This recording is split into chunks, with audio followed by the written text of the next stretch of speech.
Hey there, welcome into the College Basketball Bracket Science YouTube channel and podcast network. I'm your host for today, and in 14 hours from this second, college basketball will be on. It is back tomorrow, so we're going to talk about a whole bunch of different stuff today. So we've kind of recently had a big surge in subscribers, which is awesome. Love to see that. Keep them coming. Hit the like and subscribe button while you're here. So we're going to kind of talk about some of our off-season projections just over the wide span of all the previews we did, and we're just going to combine it into this. It's not going to be a long episode.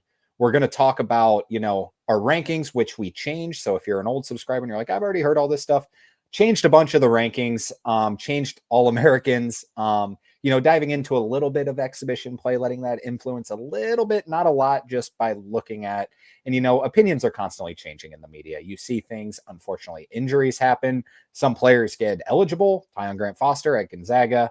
So a lot of things change, and most notably opinions. So we're going to talk about that kind of stuff. We're going to dive into our official predictions, the Elite Eight predictions, Final Four predictions, and National Championship. The winner of the national championship predictions. And then we, of course, will dive into the meat of the show where we're going to talk about the games to watch for. We're just going to talk about Monday and Tuesday. There's only one game we're going to talk about on Tuesday, and then we're going to come back on Wednesday. Typically, we're a Monday and Friday episode, Friday to record for the weekend, preview the weekend games, and talk about the weekday games, and, the opposite on Monday. But this week, we're going to have, probably 3 shows instead of 2. And so make sure that you're tuned in to every show that we have coming up forward. So be sure to hit that like and subscribe button, as mentioned, and follow us on Instagram and TikTok at Bracket Science with 2 S's. So we're going to recap a bunch of the stuff we talked about, starting with the rankings. So I'm going to pull it up here on the screen for those who are watching on YouTube.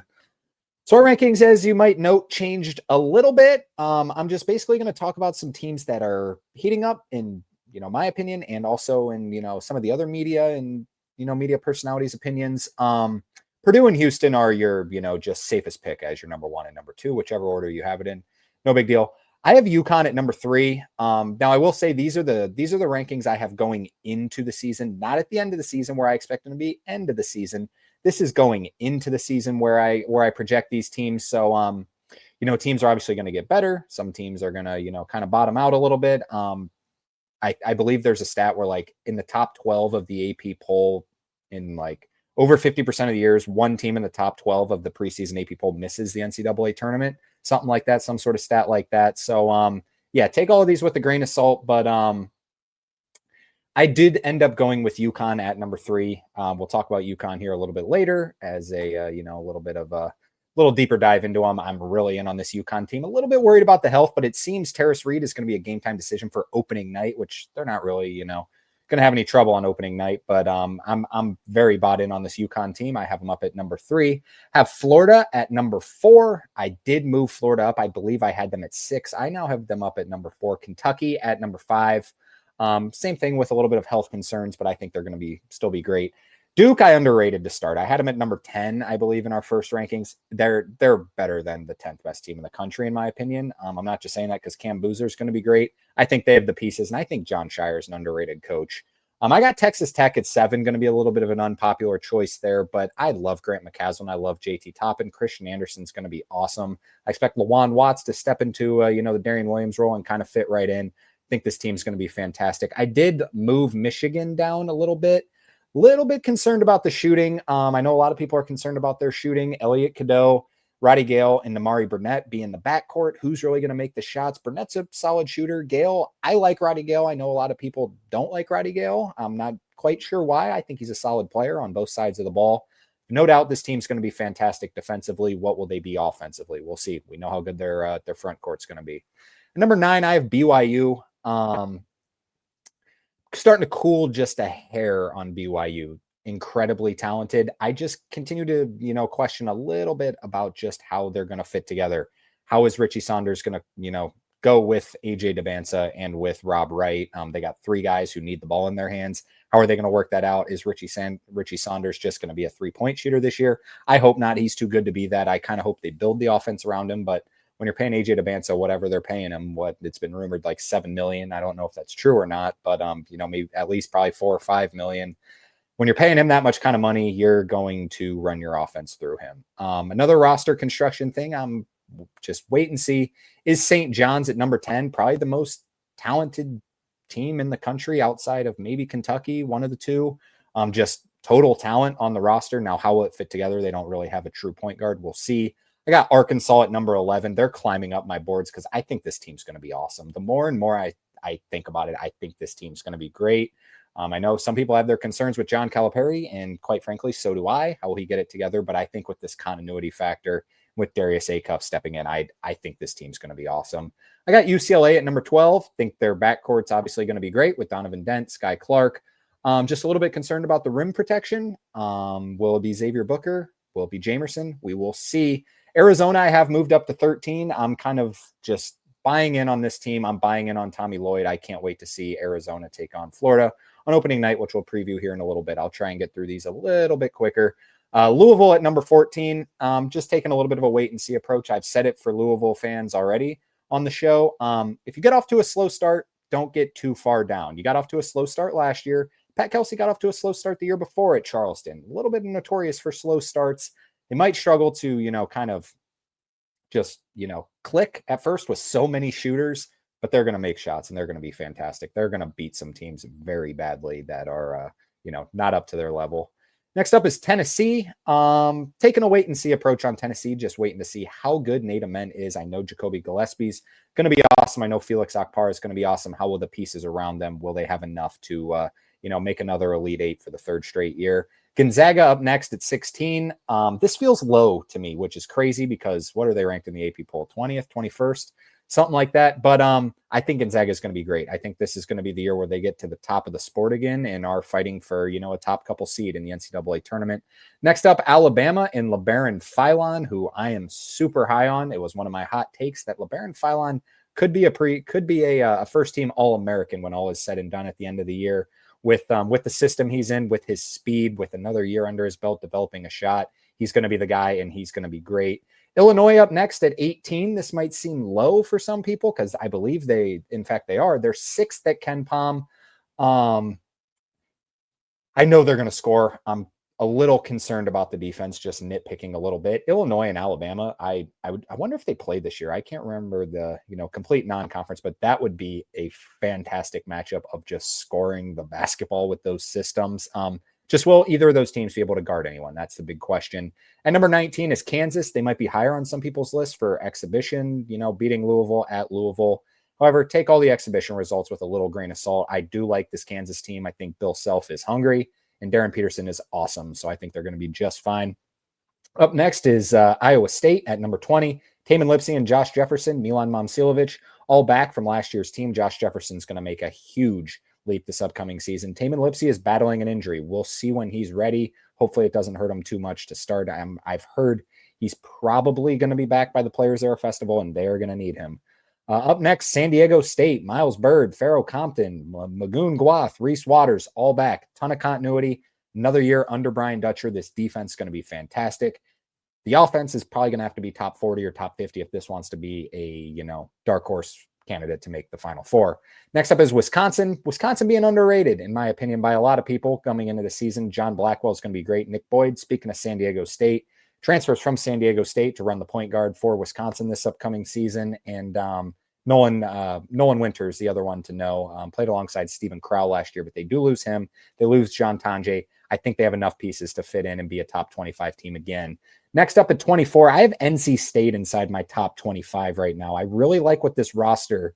I think they're underrated. I think they have this was one of the hottest coaching hires of the entire offseason. Him and Ben McCullum, Will Wade coming to NC State and bringing Darian Williams with them, bringing Trey Holloman, bringing just a whole bunch of winners with him. I think NC State is going to be in contention for a protected seed, which is top 4 seed in the NCAA tournament. Up next, Michigan State. Very, very concerned about the offense. Not concerned at all about the defense. The defense is going to be awesome. Top 10 at worst, I believe. Just how will they score the basketball? We're going to see. Ole Miss up next, also being kind of underrated in my opinion. I can't believe they're not ranked in the preseason AP poll. I've seen some people have them like 13th in the SEC. It's still Chris Beard. People were picking him there last year, even the year before when it was his first year. He was, all right. They were one of the last undefeated teams. I think Ole Miss is going to be, back. That was one of my hot takes. They're back in the Sweet 16 this year. I think they will be a legit contender to make the second weekend come March Madness. Missouri, a kind of dark horse like Final Four team. If you're looking for someone who's just like, last year Florida was ranked 21st in the AP poll. UConn was unranked a couple years ago in their first national championship under Dan Hurley. Missouri is one of those teams I think could really pop up and be like, oh my, yeah, they're top 10 in the country. They have a ton of talent. Mark Mitchell and Anthony Robinson are going to get to the line like crazy, as is Sebastian Mack. Really big, really athletic, really fast. This is a team that is a get off the bus, just dynamic team. It's like not a team you feel comfortable going up against when you see him come off the bus. So I'm kind of buying into this Missouri team more and more as I watch, follow them. North Carolina up next. We'll see what Hubert Davis can do. He's got a lot of talent this upcoming season. Henry Visar transfers in. They bring in Caleb Wilson's going to be awesome. Speaking of the freshman class, it's going to be terrific. This whole season, they bring in a bunch of other notable transfers. I think this team should be a top 6 seed in the NCAA tournament, but we'll see what Hubert Davis can do. Auburn in the first year under Stephen Pearl. I think they're going to get there. I think they have enough talent to get there. Tough non-conference schedule for Stephen Pearl. I think they get through it.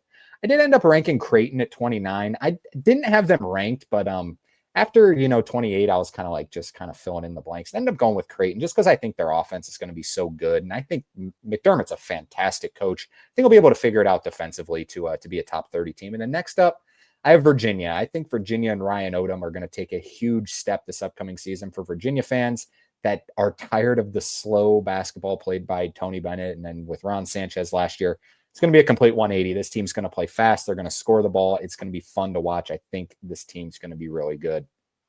All right, next up, just labeling them off, the next 10 I would have Oregon under Dana Altman. They're also battling some injuries. Oregon, we talked about it on our maybe last 2 podcasts. This is a team I could see like finishing as like a 4 or 5 seed like they were last year, or missing the NCAA tournament. I think there's a wide variety of outcomes for Oregon this upcoming season. They're going to have to, Biddle and Shellstad are going to have to stay healthy for this team to be elite. And they did last year. So hopefully they do again this year. Next up, Iowa. What do you do with Iowa? Ben McCollum's awesome. The talent is, probably middle-ish of the Big Ten, but you got to give the coach the edge a little bit. Bennett Sturts is also awesome. Will the supporting cast around him, Brennan Hausen most notably, how will they do? I'm excited to watch Iowa this year. Vanderbilt, another team I'm just kind of buying in on. I think Mark Byington is you might have something really special here at Vanderbilt. I think they're back dancing yet again.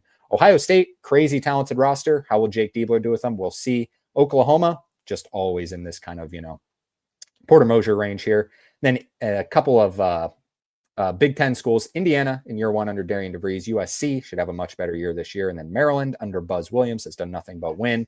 Then I got Baylor and Utah State rounding out the top 40. So there's a few notable teams you might notice are not on this list. Some of that I actually end up dropping off the list. So hopefully we'll talk about those here in a little bit.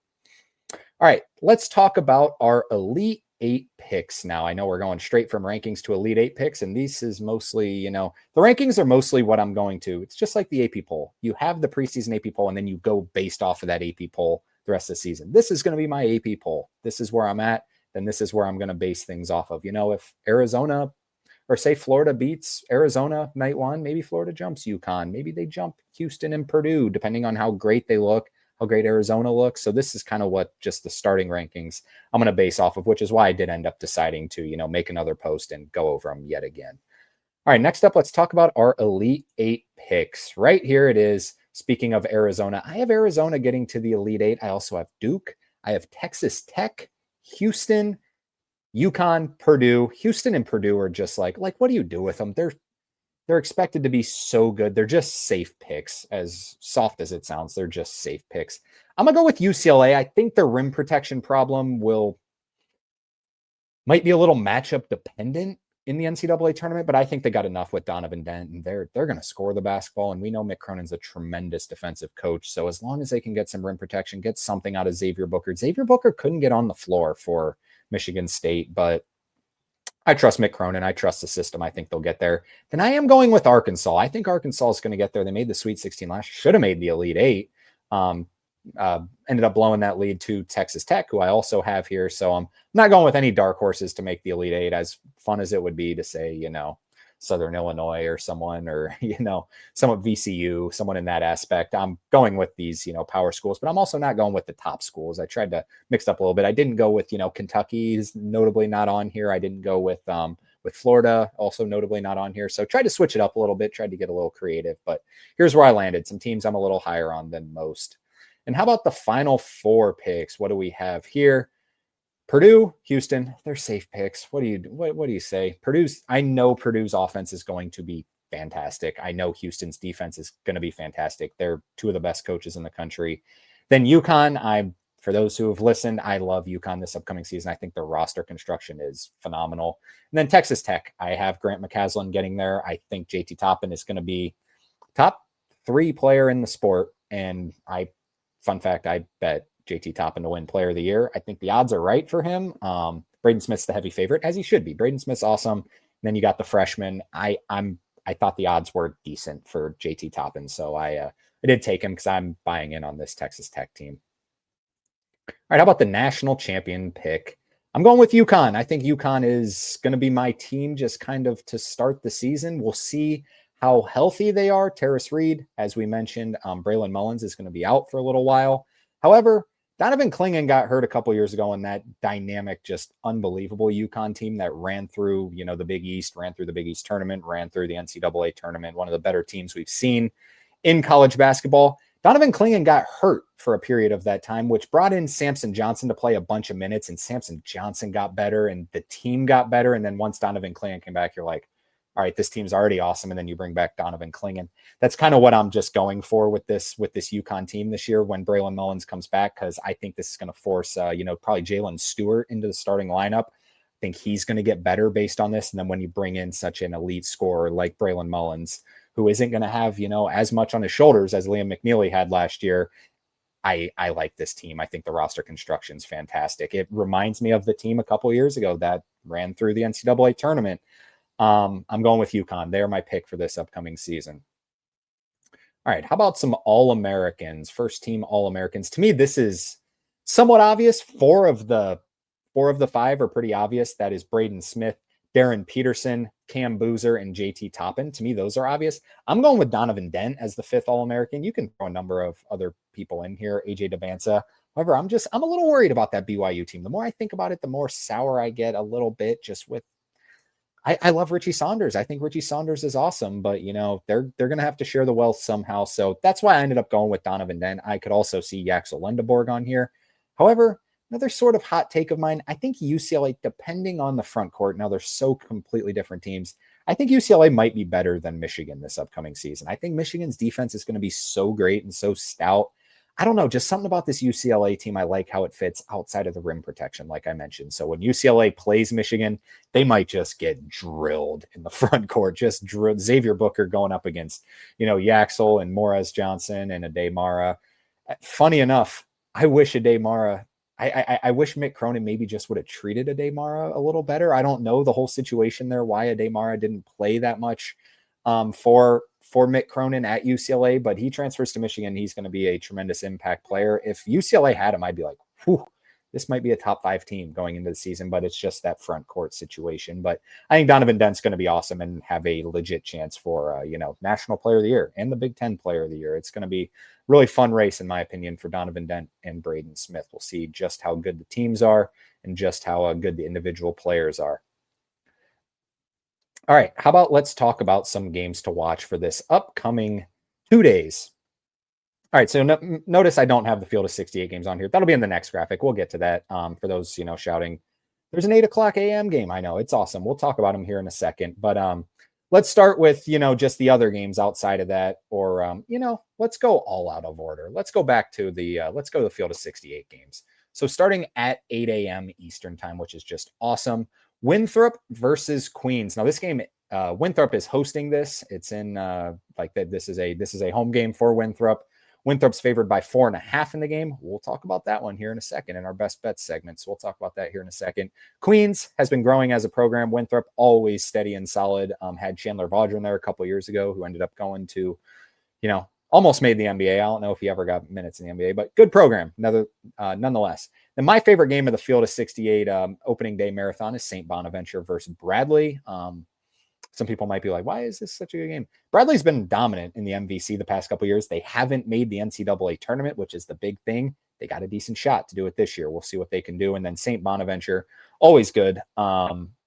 This is going to be like one of the better mid-major games you'll find all season long, in my opinion, for non-conference reasoning. So that's going to be a fun one. That's at 11 o'clock on Eastern time. By the way, all these games are streaming on YouTube, on the Field of 68 YouTube. So keep that in mind. Murray State plays Omaha next up in the Classic. Omaha made the NCAA tournament last year. Murray State, always a great program. Obviously produced John Morant. It's going to be a fun game there. Then we get Drake without Ben McCullum taking on Northern Arizona. Then we get High Point versus Furman, battle of two purple schools. Two fun ones there. I really like this High Point versus Furman game. High Point with the new coach coming in. Furman, always, solid. And then finally, to round it out, we have Merrimack taking on South Dakota State. South Dakota State also with a new coach this upcoming season, and Merrimack has been solid for the past couple seasons. So that's the, Field of 68 opening day marathon. Really cool to get them started at 8 in the morning. I can't wait to just wake up and watch college basketball. You don't want to wait until 6:30, like on the next graphic for a game. So shout out to the Field of 68. Fun stuff there. Can't wait to watch, these games until, these power games come on. No disrespect to, I'll probably be tuning into some High Point and Furman, but South Dakota State and Merrimack, yeah, at that point, it's going to be some power conference action. So let's start with the other games to watch. Starting at 6:30 on Fox Sports 1, Quinnipiac heads to number 5 St. John's. St. John's favored by 24.5 in this game. Quinnipiac is the favorite in the MAAC. I believe that's what they're in. MAAC, the MAC. Really good program. Haven't really broken through to the NCAA tournament yet. We know St. John's has a ton of talent. I'm most interested in who's starting at point guard for St. John's. It's probably going to be Oziah Sellers, but he's a shooter, so curious to see that one. Next up is the game of the night. It's the best game of opening night. 7 o'clock on TNT. So thank God, not on ESPN for those YouTube TV subscribers. Number 3, Florida taking on number 13, Arizona. This game is going to take place in Vegas. This game will not be played. This is a neutral court game technically, but definitely favors Arizona in that aspect. Florida is favored by 3.5. Defending national champions going and playing an Arizona team with this much talent on opening night. Shout out Todd Golden for scheduling that, and of course even Tommy Lloyd for playing Florida in this game. That's going to be a lot of fun.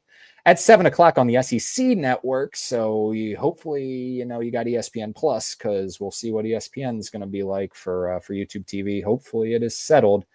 Southern takes on Arkansas, number 14 team in the country. Arkansas favored by 21.5 in that game.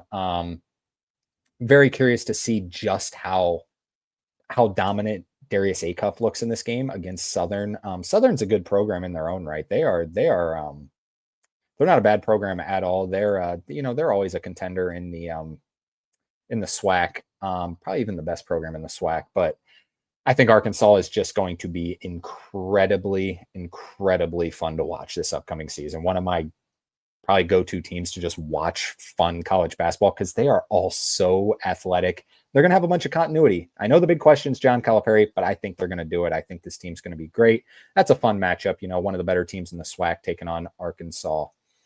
My favorite mid-major matchup of the day. I know I really like the St. Bonaventure versus Bradley one.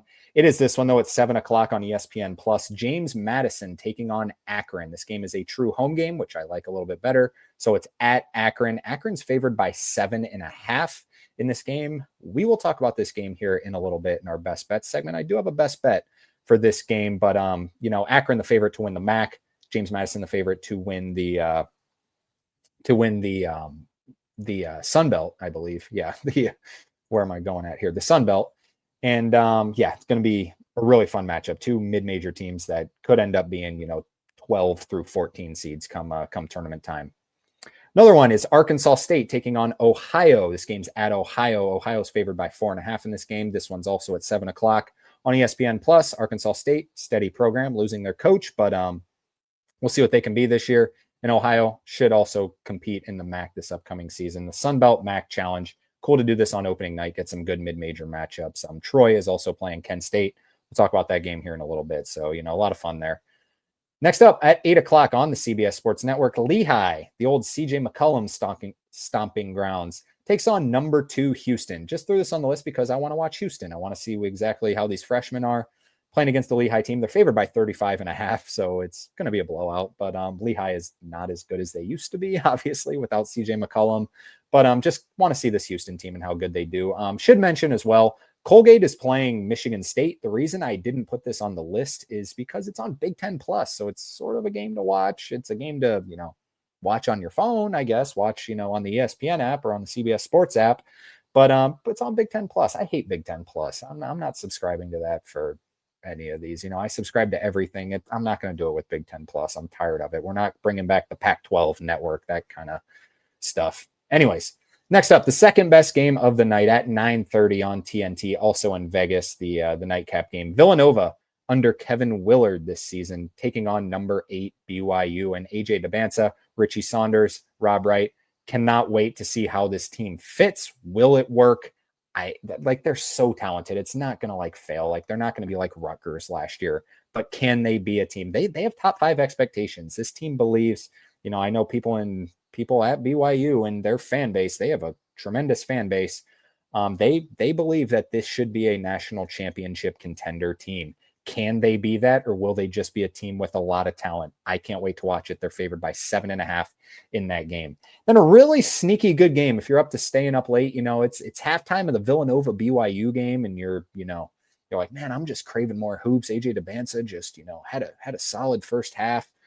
And it's halftime. Turn on St. Thomas and St. Mary's. 2 really well-coached teams. St. Mary's at home is only favored by 12.5 in that game. So, that should kind of tell you what St. Thomas has thought of this year. Now, St. Mary's might be a little bit down, but they're going to be good under Randy Bennett. They're going to be good every single season under Randy Bennett. So I'm really excited to see what this is the first year of eligibility to make the NCAA tournament for St. Thomas. So, I can't wait to see what this team does this upcoming season, and then we'll always see what St. Mary's can do as well. Going to be really fun matchup there. So really good games all throughout the day. Just a couple, really high level games with Florida and Arizona, but it's a good start. We have games all day long. That's all we need.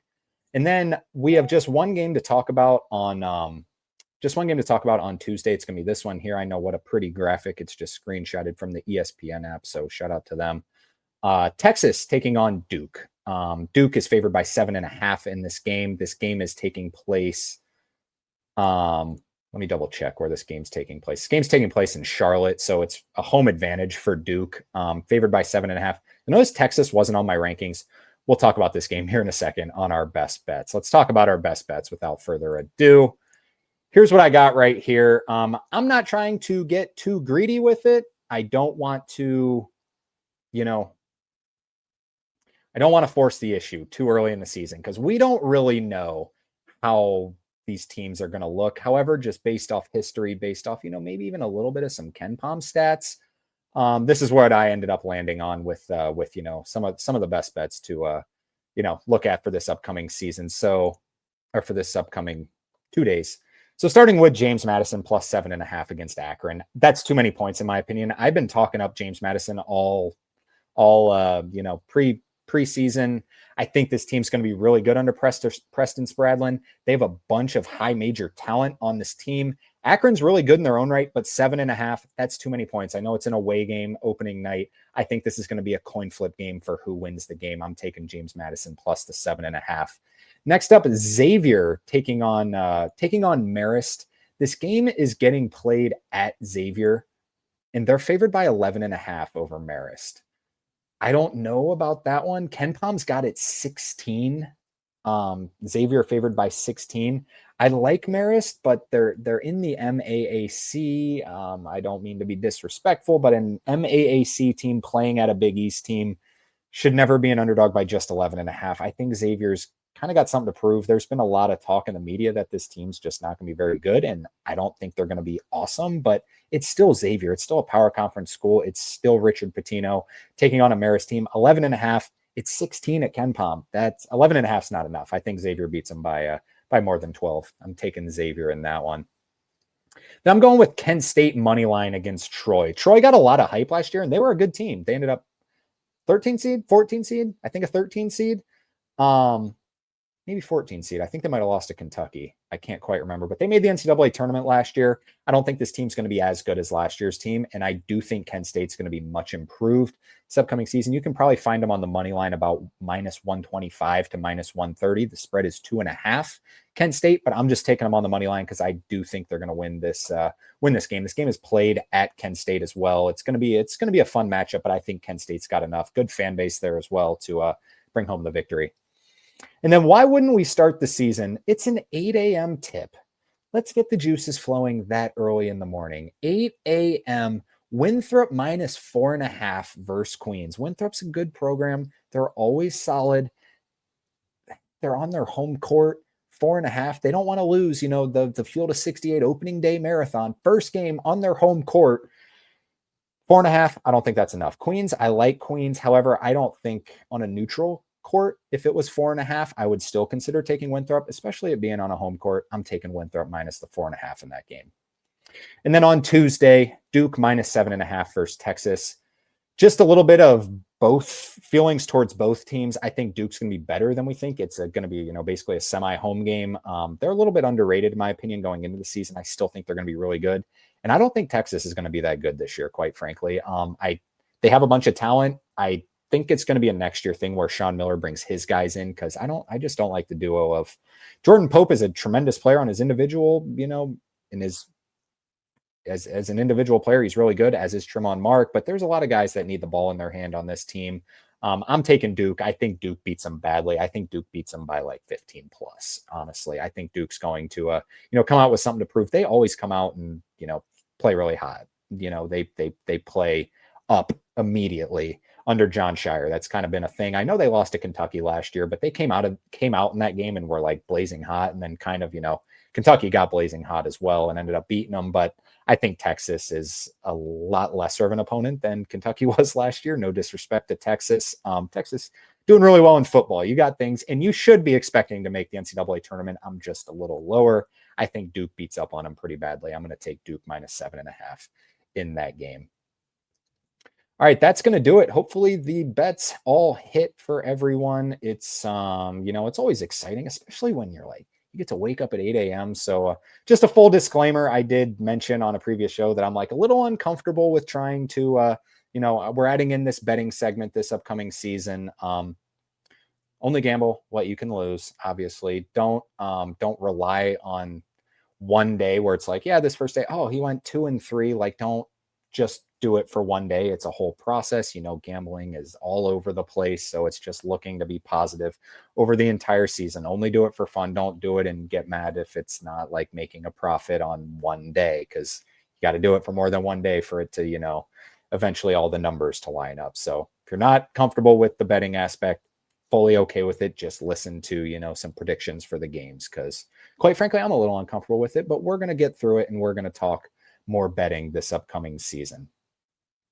All righty, that'll do it. We kept it at just about 30 minutes. Wanted this to be a kind of quick show. Before you head out, be sure to like and subscribe to the show. Hit the post notifications so you're up to date on the college basketball season and beyond. We're going to do a bunch of fun shows, mostly just game previews for now on. And then usually, I know a lot of people are going to start because I do a bunch of bracketology. That's kind of what is known for this channel. But I usually do, which it's honestly probably too early as it is, but I always do Christmas time as like the first bracketology right around Christmas. I do a Christmas, it's literally called Christmas bracketology every single year. And that's when, I'll release the bracketology and then we'll go off of that. So be sure to stick around and stay tuned for that. And then follow us on Instagram and TikTok at Bracket Science with 2 S's. Everyone enjoy college basketball tomorrow and on Tuesday. Enjoy the good games. Hopefully the time change doesn't get you too bad for tomorrow's late night games. We'll talk to you again on Wednesday. Everyone enjoy ball. Take care.